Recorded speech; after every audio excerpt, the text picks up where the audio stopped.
Jauh di kota air luas, di halaman sunyi yang diterangi rembulan musim gugur, Walin duduk di bawah pohon tua. Angin malam berdesir menggugurkan daun-daun kering. Ia menatap langit, sesekali menghela nafas. Baginya, daun yang jatuh itu seperti anak-anak. Mereka akan pergi jauh, tapi suatu hari akan kembali ke akarnya. Waktu berlalu tanpa suara, 5 tahun pun lewat dalam sekejap. Sekolah surga yang didirikan Wang Ping kini telah tumbuh menjadi kekuatan raksasa. Pengaruhnya menyelimuti 3 kerajaan besar di planet Ranyun. Awalnya perdamaian terjaga, tapi 3 tahun lalu Kekaisaran Disan tiba-tiba menindak sekolah surga dengan keras. Mereka mengirim pasukan untuk melenyapkan para pengikutnya. Namun respon sekolah surga bagai badai. Dalam setengah bulan mereka merebut kendali militer Disan tanpa menumpahkan banyak darah. Mayoritas rakyat sudah menjadi pengikut setia. Kekaisaran Disan runtuh secepat itu. Kejadian mengejutkan itu membuat 2 kerajaan lain, Dakin dan Chen Yun, gemetar. Mereka memilih mengirim utusan untuk menandatangani perjanjian damai dengan sekolah surga. Dan begitu saja Kekaisaran Disan lenyap, digantikan oleh Kekaisaran Surga. Di ibu kota Kekaisaran Surga yang baru, Wang Ping berdiri gagah mengenakan jubah naga. Usianya mendekati 40 tahun. Wajah tampannya dihiasi sedikit uban, terutama di pelipis. Di sampingnya berdiri King Yi, setia mendampinginya. Para pejabat menatap sang kaisar dengan hormat, tapi juga dengan rasa asing. Wang Ping bagai menara yang tak bisa mereka gapai. Sorot matanya menunjukkan bahwa tak ada yang benar-benar berharga baginya di dunia ini, seolah ia hanya berusaha membuktikan sesuatu pada seseorang. Di kejauhan, Wang Ping menatap langit, teringat pada ayahnya. Ketika masalah Kekaisaran Disan menarik perhatian para kultivator planet Ranyun, mereka sempat berniat ikut campur. Tapi semua berubah saat Kaisar Surga turun tangan langsung. Wang Ping sendiri, dengan wibawanya, semua kultivator mundur. Bahkan keluarga-keluarga besar seperti Sun, Ran, dan Zhao akhirnya memberi perintah untuk menahan diri. Sementara itu, kehidupan Wang Lin berjalan setenang air danau. Wajahnya semakin tua, keriputnya tak disembunyikan. Di penginapan yang sama, di kota air luas, ia menghabiskan hari-harinya minum anggur. Para pelayan mengenalnya baik, yang dulu bekerja di sana kini jadi pemilik. Mereka menyapanya ramah. Suatu hari, pelayan muda menaruh anggur di mejanya dan menasihati dengan hati-hati. "Kamu semakin tua, lebih baik kurangi minum." Wang Lin tertawa pelan. "Hari ini hanya 1 kendi."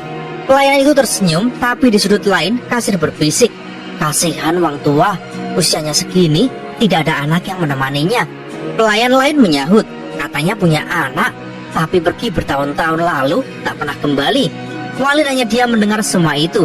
Ia menatap keluar jendela, matanya kabur, menenggak anggur sendirian sampai malam tiba. Ketika dia pulang, para pelayan tua menuntunnya. Mereka khawatir dia jatuh. Rumah Wang Lin kini sepi dan gelap. Di halaman, dia duduk sendirian menatap langit. Waktu berjalan cepat. Ping Er sudah 47 tahun. Mungkin dia sendiri sudah menemukan jawabannya. Di medan perang, gejolak terus terjadi. Kekaisaran Dakin dan Chen Yun akhirnya melanggar perjanjian dan menyerang Kekaisaran Surga. Perang besar berkobar. Namun semua itu berakhir ketika Kaisar Surga sendiri turun tangan. Kultivator manapun yang ikut campur akhirnya mundur. Di perkemahan Kekaisaran Surga, Wang Ping duduk di tenda emasnya, menjadi panglima tertinggi. Usianya kini mendekati 50. Uban di pelipisnya lebih tebal. Beban dunia membuat hatinya letih. Dia keluar menatap Gunung Kuilian di kejauhan. Di sanalah dia lahir dan dibesarkan. King Yi keluar menemaninya. "Kamu bilang tempat itu kampung halamanmu. Mau kita lihat?" Wang Ping terdiam lama. "Ayo kita lihat." Mereka berdua menunggang kuda menuju Gunung Kuilian. Bersama prajurit pengawal, mereka tiba di tepi desa. Asap perapian terlihat dari kejauhan.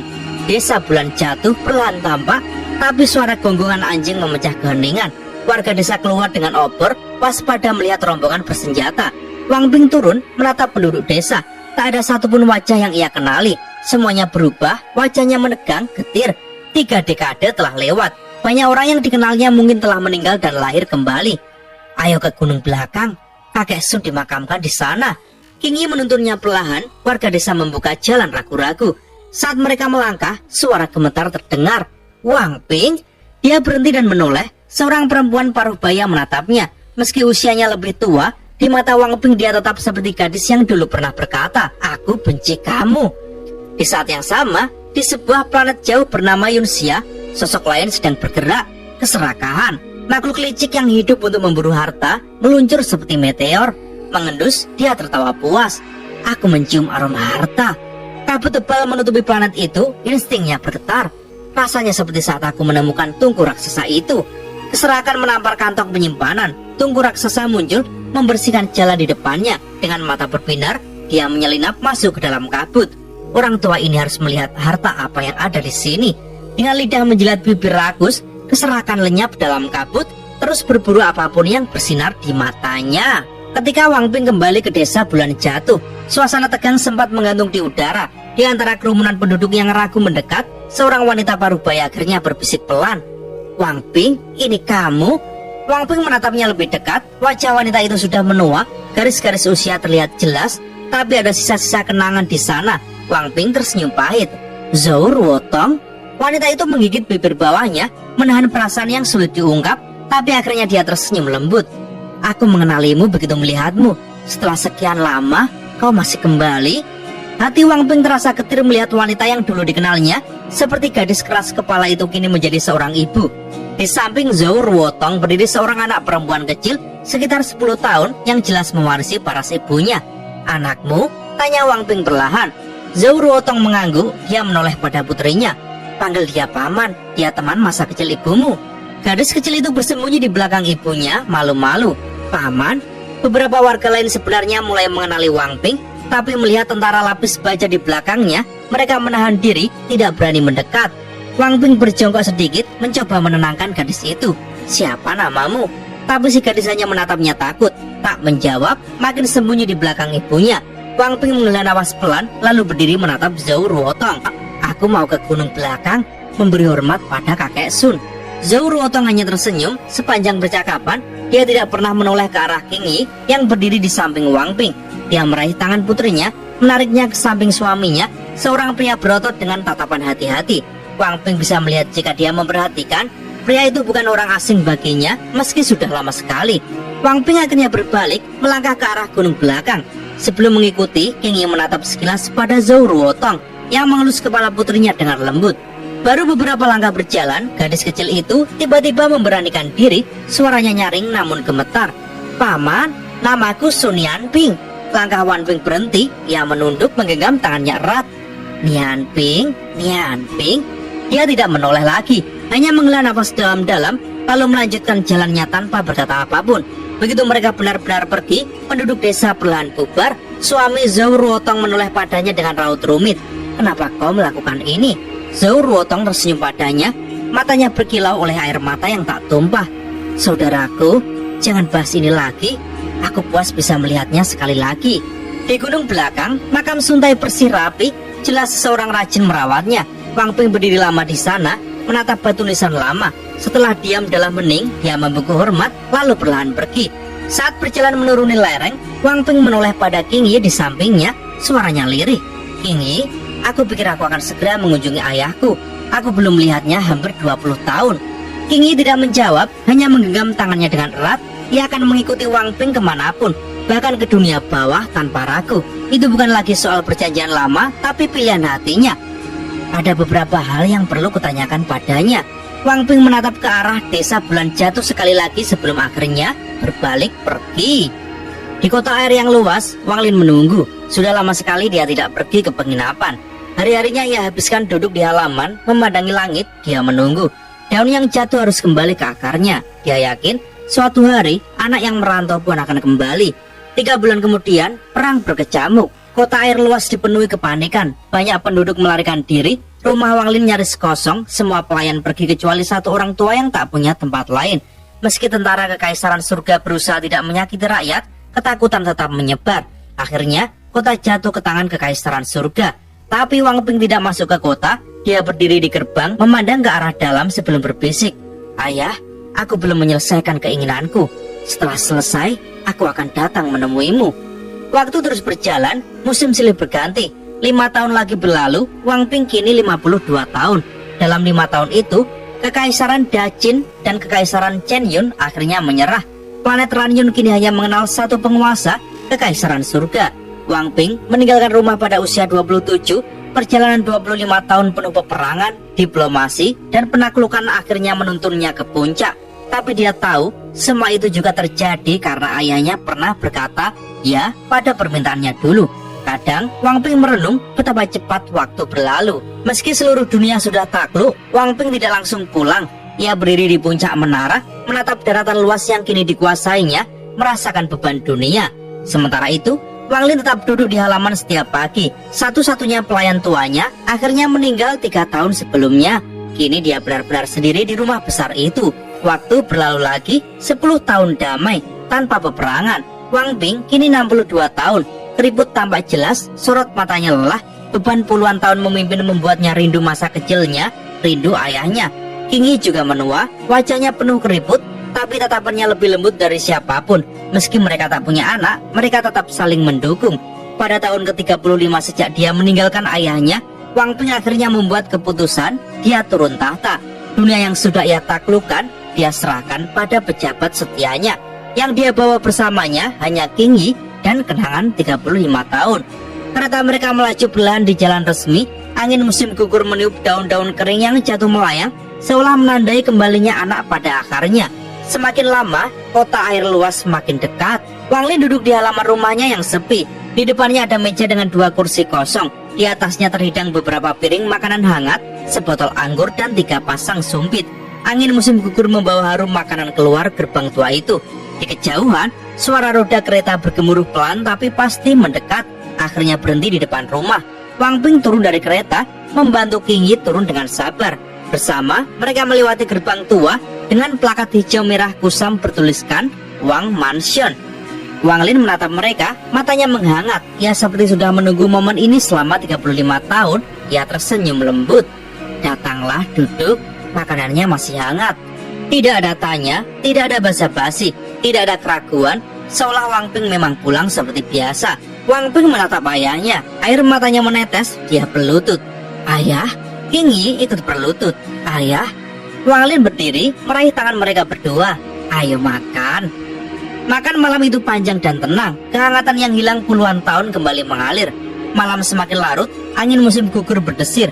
Wang Ping menatap ayahnya, ada ribuan kata yang ingin ia ucapkan, tapi tak tahu bagaimana memulainya. Akhirnya Wang Lin membuka suara. Ping apa yang ingin kau tanyakan? Wang Ping menunduk. Ayah, aku ingin tahu tentang ibuku.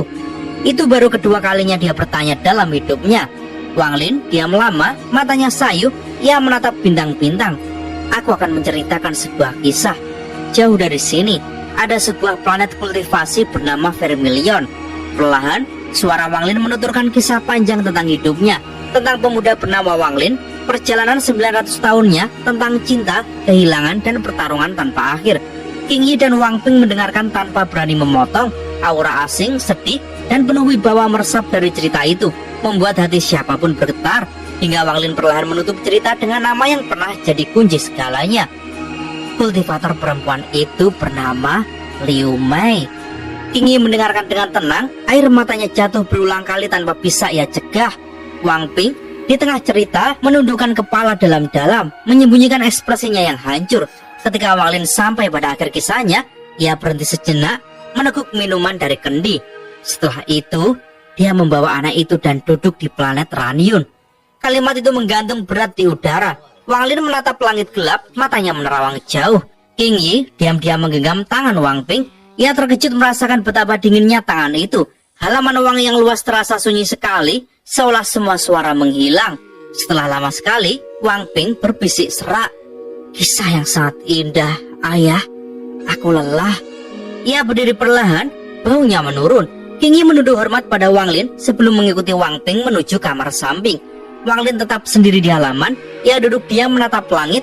Angin musim gugur semakin dingin di malam hari, membawa pergi dedaunan kering entah kemana.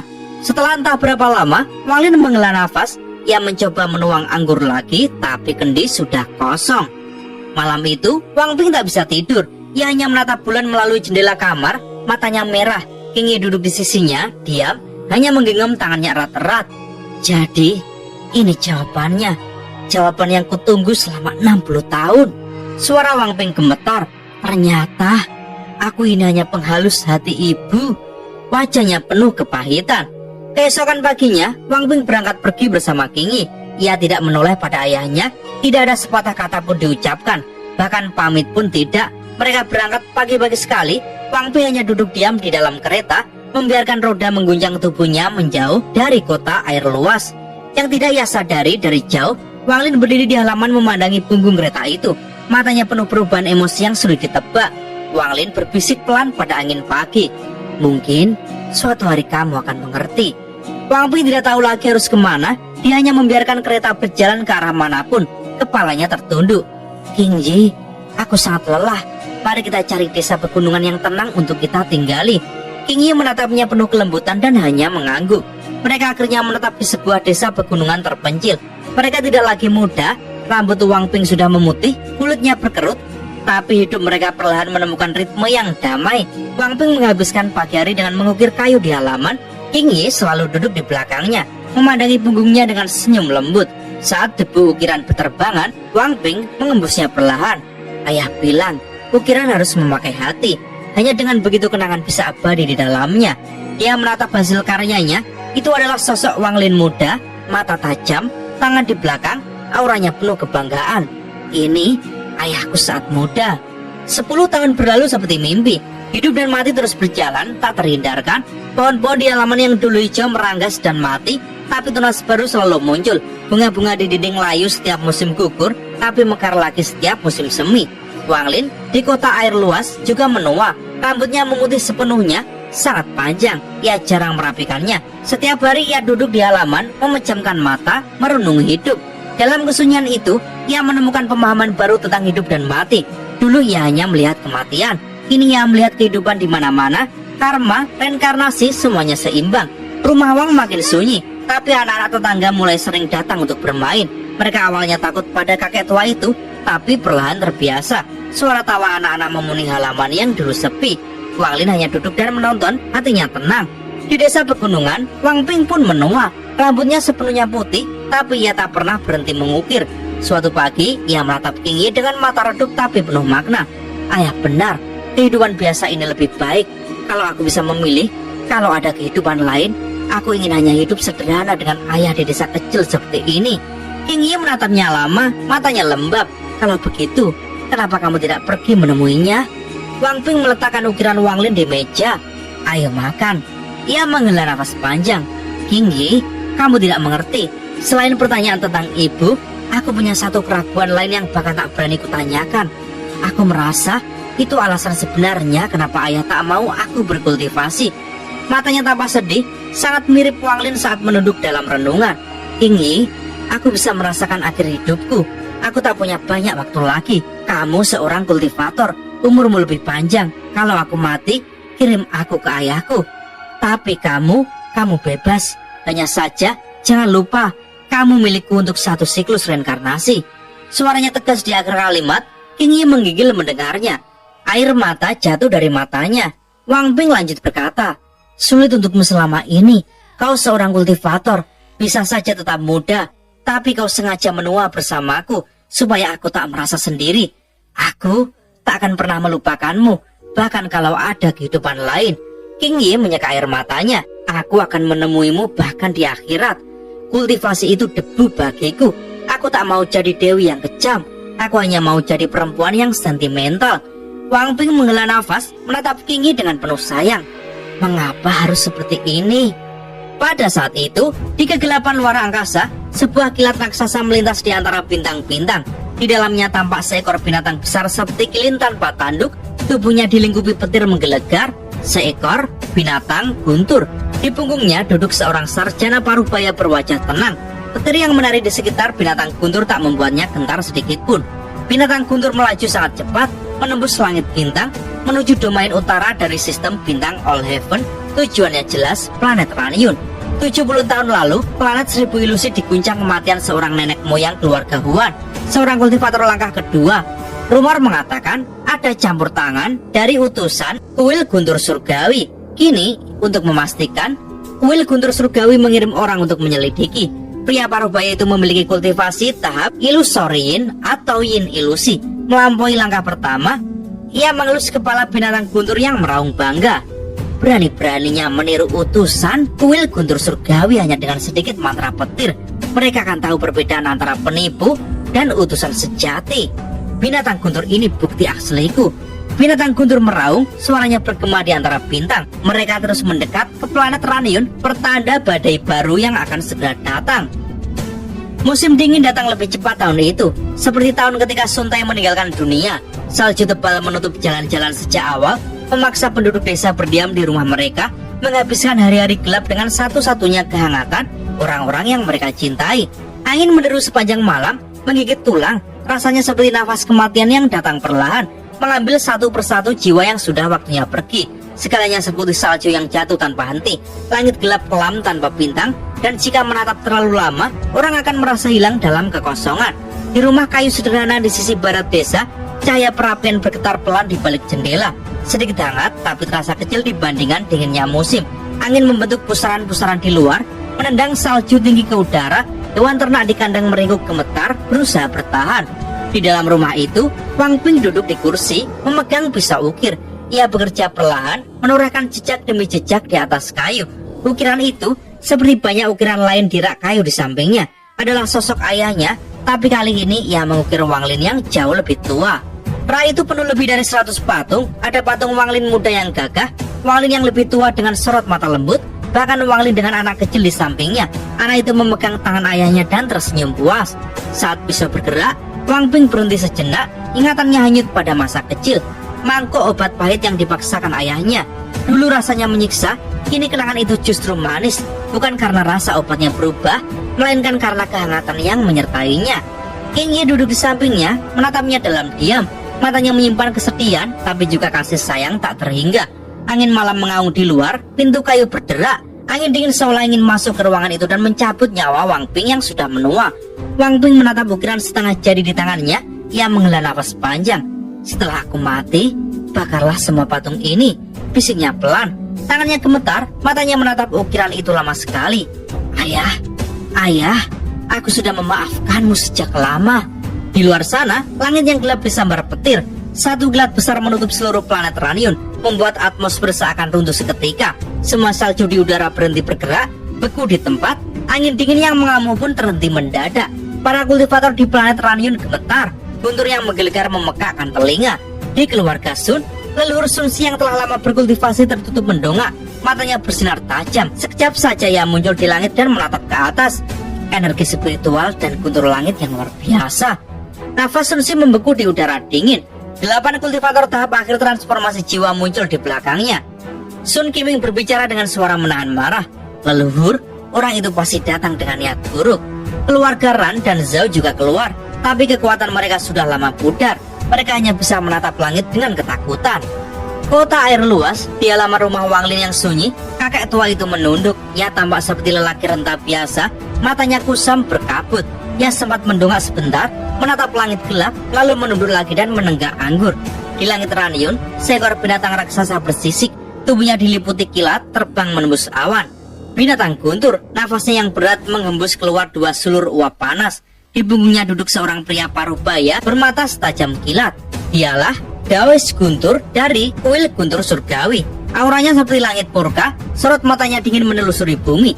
Perasaan ilahi menyapu seluruh planet tanpa peduli, bahkan menembus ke kota air luas. Tapi anehnya, saat kesadarannya melintasi Wang Lin, ia tidak berhenti. Wang Lin hanya menunggu anggur tanpa terpengaruh sedikit pun. Di seluruh Ranion, para kultivator gemetar ketakutan. Monster pun merintih ketakutan. Bahkan manusia biasa, tanpa tahu kenapa, mereka merasa ketakutan yang membekukan hati mereka sebelum akhirnya pingsan massal. Planet itu jadi senyap, sangat senyap. Dawis Guntur atau Thunder Dawis mengerutkan kening. Terlalu lama. Mungkin dia sudah pergi. Ia hendak menarik kembali kesadarannya ketika tiba-tiba matanya menyipit. Ada satu tempat, sebuah desa pegunungan terpencil. Di sanalah kesadarannya menemukan sesuatu yang aneh. Kesadarannya menembus atap rumah Wang Ping. King Yi pucat, tubuhnya gemetar hebat. Energi spiritual di tubuhnya langsung kacau. Ia hampir jatuh sebelum menegakkan diri dengan susah payah. Wang Ping mengangkat kepala, menatap King Yi dengan khawatir. King Yi, kenapa? King Yi membuka mulut, tapi darah muncul dari bibirnya. Kesadaran ilahi itu menekannya seperti langit runtuh. Salju di sekitar rumah tiba-tiba berterbangan ke udara. Angin berhenti mendadak, seolah waktu membeku. Rumah mereka menjadi semacam pulau sunyi, terisolasi dari dunia. King Yi menegakkan punggung. Jiwa asalnya mekar dengan susah payah. Ia berdiri di depan Wang Ping, matanya keras. Ia ingin melindunginya meski tahu tak mungkin. Menarik, kau tidak pingsan. Suara itu tiba-tiba menggema di ruangan. Pintu terbuka dengan keras. Sosok pria paruh baya itu masuk dengan langkah santai, tapi setiap langkahnya membuat lantai kayu bergerak. Petir menari di dinding membentuk sangkar kilat. Binatang guntur di langit menatap ke bawah dengan tatapan jijik pada manusia. King Yi pucat pasi. Auranya yang tak terbayangkan menekannya hingga terasa seperti seekor semut yang bisa dibunuh kapan saja. Petir yang mengalir di tubuh pria itu seolah guntur surgawi. Wang Ping meletakkan ukiran kayu di atas meja. Ia berdiri di samping King Yi, tatapannya tenang, sangat tenang. Siapa kau? Tanyanya datar. Ia berdiri tegak, melindungi King Yi. Matanya tidak menunjukkan rasa takut sedikit pun. Seumur hidupnya, 19 tahun sebagai orang biasa, 8 tahun pengembaraan, lebih dari 30 tahun memimpin manusia, membentuk hati yang tak gentar pada apapun, bahkan pada langit. King Yi menoleh padanya. Wajah suaminya terukir di ingatannya. Matanya penuh kelembutan. Ia berdiri setara dengannya, melepaskan semua kekuatan spiritualnya yang sudah tua. Thunder Dawis menatap Wang Ping dengan sorot penasaran. Ia bisa melihat manusia ini tidak pingsan di bawah tekanan ilahinya. Ia bahkan tampak tidak sadar saat tekanan itu datang. Menarik, jadi seperti ini. Tepat pada saat itu, jauh di kota air luas, Wang Lin berdiri mendadak. Kendi anggur hancur di tangannya. Wajahnya yang tua menegang. Untuk pertama kalinya dalam puluhan tahun, matanya yang redup menunjukkan keganasan dingin. Lebih dingin bahkan dibanding saat ia dulu mengancam di restoran demi anaknya. Perbedaan kemarahan itu seperti langit dan bumi. Dan cerita pun bersambung.